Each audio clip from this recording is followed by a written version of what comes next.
Combustion and flame. In today's video, we will be studying about various types of fuels. What is a fuel? Let us try to understand what is a fuel.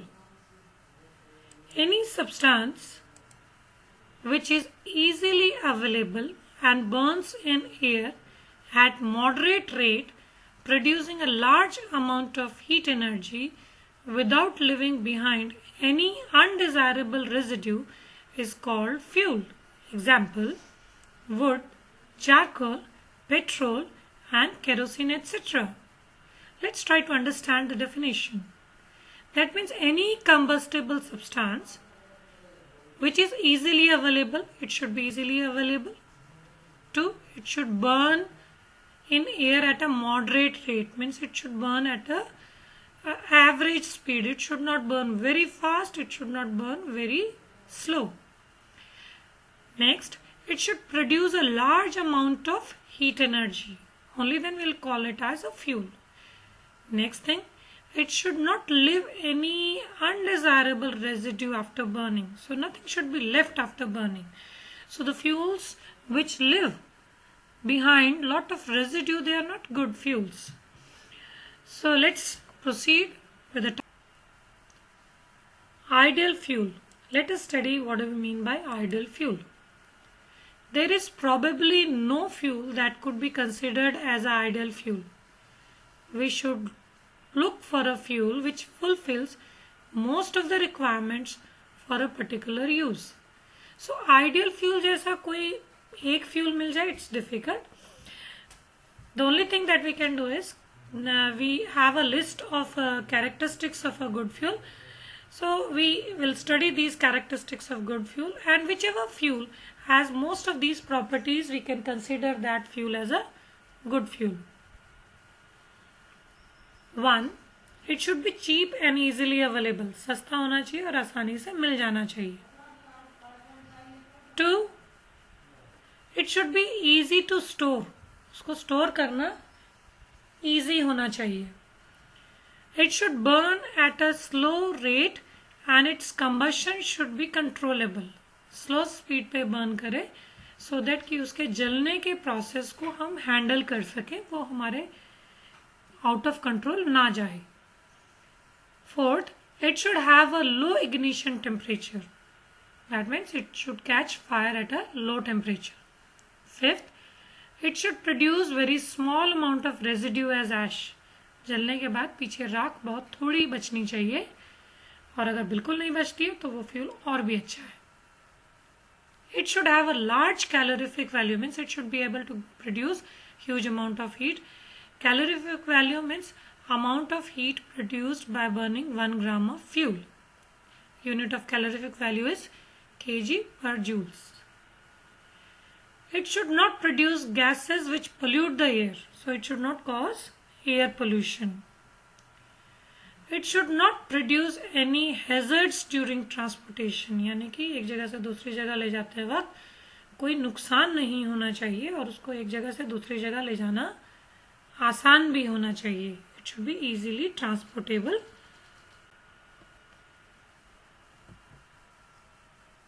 Types of fuels. We can divide fuels on the basis of states of matter into 3 main categories: solid fuels, liquid fuels and gaseous fuels. Solid fuels: wood, coal, charcoal, etc. Liquid: kerosene, petrol, diesel, etc. Gases: CNG, LPG, biogas, hydrogen gas, etc. So you can see solid fuels, 2 examples are wood and coal. Liquid fuel, kerosene and petrol. CNG is being used in nowadays in autos. It's written over here CNG, and this is LPG. So few pictures are being shown so that you can understand different type of. Now let's classify the fuels on the basis of their states of matter, and let's study them in detail. On the basis of physical state, fuels are classified into 3 parts. Solid fuels, the fuels which occur in solid state at room temperature is called as a solid fuel. So fuel which exists in solid state at room temperature will be called as a solid fuel. Example: wood, agricultural residue, charcoal, coal, coke, etc. So I have shown you wood, I have shown you coal also, and these are cow dung. Next type of fuel is liquid fuel. The fuel which occur in liquid state at room temperature are called as liquid fuels, like petrol, kerosene and diesel. The type of fuels we are having a picture, you can see it's a fossil fuel. From fossil fuel we are getting all the three states of fuels. In solid, coal is the fossil fuel. In liquid, petroleum is the liquid, giving you fossil fuels liquid state. Then is the gaseous state, is the natural gas that you are getting as a fuel. Third type of fuels are gaseous fuels. The fuels which occur in gaseous state at room temperature are called as gaseous fuel. For example, water gas, producer gas, coal gas, compressed natural gas which is called as a CNG, and gobar gas. So here on the top you can see the picture of a gobar gas plant from which you get gobar gas. It is formed by the anaerobic decomposition of cow dung, and in the lower picture you can see that burning of CNG is being shown with a totally blue flame because it's a very good fuel, has a high calorific value. Now let's talk about the fuel efficiency. How do we measure the efficiency of a fuel? We measure the efficiency of a fuel on the basis of its calorific value. So the amount of heat energy produced on completely burning 1 kilogram of fuel is called as its calorific value of a fuel.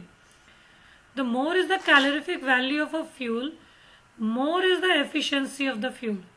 Calorific value of the fuel is expressed in kilojoules per kilogram or in kilojoules per gram. The calorific value of common solids, liquids and gaseous are given in the next slide. So let's have a look on those slides. Calorific value of solids. Cow dung 6,000 to 8,000 kilojoules per kg. Wood 17,000 to 22,000 kilojoules per kg. Coal 25,000 to 33,000 kilojoules per kg. Now let's talk about the liquid fuels. Petrol 48,000 kilojoules per kg. Kerosene 35,000 kilojoules per kg. Diesel 45,000 kilojoules per kg. So here you can compare that the calorific value of liquid fuels is more as compared to the solid fuels. So we can conclude one point, that liquid fuels are better than solid fuels. Now let's talk about gas. Calorific value of gaseous fuel. Methane 50,000 kilojoules per kg. Butane present in LPG gas 50,000 kilojoules per kg. CNG 50,000 kilojoules per kg. Biogas 35,000 to 40,000 kilojoules per kg. Hydrogen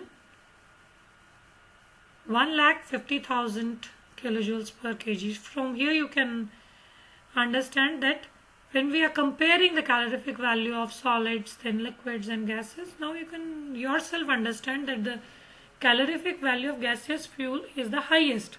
So the gaseous fuels are the best one, and among the gaseous fuel also you can see that the calorific value of hydrogen is about 3 times the calorific value of a CNG or LPG gas. So that is the reason it's not used at domestic level. Now harmful effects of burning fuels. The increasing fuel consumption has harmful effects on the environment. The main products formed during the fuel consumption, which produces harmful effects are: 1. Carbon fuels like wood, coal, petroleum releases unburned carbon particles. These fine particles are dangerous pollutants, causes respiratory diseases like asthma. तो जब हम fuels को burn करते हैं तो उसमें से कुछ कार्बन के पार्टिकल्स बर्न नहीं हो पाते, जिसको अनबर्न कार्बन पार्टिकल्स कहा जाता है, which forms soot and they are present in air, and while inhaling it enters into our respiratory system and causes diseases like asthma. Second problem that is because of burning of fuels, incomplete combustion forms carbon monoxide gas. It is very poisonous. It is dangerous to burn coal in a closed room. The carbon monoxide gas produced can kill person sleeping in that room. You may have heard, आपने सुना होगा कि किसी सर्दियों में ऐसी news आते हैं कि पूरा परिवार ही खत्म हो गया. उसका रीज़न कई बार ये हो जाता है कि कोई अंगीठी वगैरह उन्होंने बंद कमरे में रख ली, वो जब कंबशन हो रहा है वो अंगीठी में जो फ्यूल है वो बर्न कर रहा है, तो उसको सफिशिएंट ऑक्सीजन की सप्लाई नहीं मिल पा रही है, because the doors and the windows are close because of winter, and that leads to the incomplete combustion, जिसकी वजह से कार्बन मोनोऑक्साइड प्रोड्यूस होती है. Carbon monoxide has a very strong affinity towards hemoglobin, so it combines with hemoglobin and the person is not getting oxygen, the body doesn't get oxygen.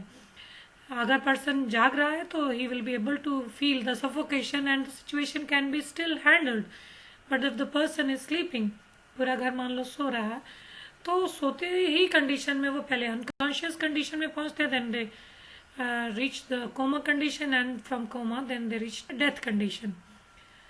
So it's really very dangerous. Whenever combustion takes place, you need to keep your windows and doors open so that there is a supply of air. Next, combustion of most fuels releases carbon dioxide in atmosphere, and increased percentage of carbon dioxide in air causes global warming. Global warming is the rise in temperature of the earth. This results in the melting of polar glaciers. This leads to rise in the sea level and floods in the coastal areas of sea. What does it mean? It means कि अगर carbon dioxide ज़्यादा होगी environment में, तो carbon dioxide gas की आदत है, उसकी खुद की प्रॉपर्टी है कि वो हीट को एब्जॉर्ब करती है जो सन से हमारी अर्थ तक पहुंचती है, और जब वो उसको एब्जॉर्ब करती है तो एटमॉस्फेयर को गर्म कर देती है. तो ज़्यादा कार्बन डाइऑक्साइड अगर एटमॉस्फेयर में होगी तो एटमॉस्फेयर ज़्यादा गर्म होगा. जब वो ज़्यादा गर्म होगा तो हम उस कंडीशन को ग्लोबल वार्मिंग कहते हैं. तो ग्लोबल वार्मिंग होगी तो क्या होगा कि ज़्यादा टेम्परेचर होने से पोल्स पे जो बर्फ़ सदियों से जमी हुई है वो पिघलना शुरू हो जाएगी, और अब पिघलेगा तो पानी कहाँ जाएगा? समुंदर में. समुंदर में पानी जाएगा तो समुंदर के किनारे वाले जो इलाके हैं वो पानी में डूब जाएंगे. So that is a very alarming situation. Next, burning of coal and diesel releases sulphur dioxide, which is an extremely suffocating and corrosive gas. Sulfur dioxide and nitrogen oxide dissolves in rainwater to form acid. Such rain is called as an acid rain. It is very harmful for crops, buildings and soil. Now let's try to understand this also. When you're burning coal and diesel, तो उनमें कुछ impurities present होती हैं, जैसे sulphur है, nitrogen है. तो जब ये फ्यूल बर्न करते हैं तो इनमें प्रेजेंट कार्बन कंबाइन करके कार्बन डाइऑक्साइड में चेंज हो रहा है, ठीक है, हाइड्रोजन ऑक्सीजन से कंबाइन कर रहा है, वाटर में चेंज हो रहा है. तो लेकिन जो इम्प्योरिटीज है वो भी ऑक्सीजन के साथ कंबाइन करती हैं, and they also change into oxide. Sulphur oxygen से कंबाइन करके सल्फर डाइऑक्साइड में चेंज हो जाता है, नाइट्रोजन ऑक्सीजन से कंबाइन करके नाइट्रोजन डाइऑक्साइड में चेंज हो जाता है, और ये पॉल्यूटेंट्स की तरह एयर में प्रेजेंट होते हैं. और जब बारिश आती है तो बारिश के पानी के साथ ये गैसेस रिएक्ट करती हैं. These gases are actually acidic in nature, और वाटर से रिएक्ट करके ये एक एसिड बनाती हैं. सल्फर डाइऑक्साइड रिएक्ट करके सल्फ्यूरस एसिड बनाता है, नाइट्रोजन डाइऑक्साइड रेन वाटर से रिएक्ट करके नाइट्रिक एसिड बनाता है. तो बारिश के पानी के साथ जब इस तरह से एसिड आता है तो उसे एसिड रेन कहा जाता है. और एसिड रेन क्रॉप्स के लिए, बिल्डिंग्स के लिए, मिट्टी के लिए अच्छी नहीं है, क्योंकि वो उसको एसिडिक बना देती है, और एसिडिक बना देने से फसल अच्छी नहीं होगी। और अगर ये लिविंग ऑर्गेनिजम्स पे गिरेगा, पेड़ पौधों पे गिरेगा, तो उनके सेल्स को डैमेज करेगा। अगर ये बारिश का पानी नदियों में, नहरों में, तालाबों में गिरेगा, तो नदी, नहरों और तालाबों के पानी को एसिडिक बना देगा, जिससे कि वहां रहने वाले जीव जंतुओं के लिए रहना मुश्किल हो जाएगा। So we need to take care कि ग्लोबल वार्मिंग जैसी प्रॉब्लम ना। Look at the pictures given here. So this picture is actually showing global warming. So you can see what is the causes of global warming using CFC. CFC is present in these type of sprays, which leads to release of CFC compounds. Carbon dioxide is released by vehicles, as it is shown. It is released by burning fuels. It is released by oil and petrol engines. Wherever they are used, carbon dioxide is released because of industries, as it is shown. So when too much of carbon dioxide is there, then the heat is trapped in the atmosphere and is not allowed to go out. So that leads to global warming. So on the right hand side they are showing acid rain. Acid rain is because of gases which are like sulfur dioxide, nitrogen dioxide, and also carbon dioxide. So sulfur dioxide and nitrogen dioxide type of gases are released due to human activities, like using fossil fuels in transportation, and also in industries it's released.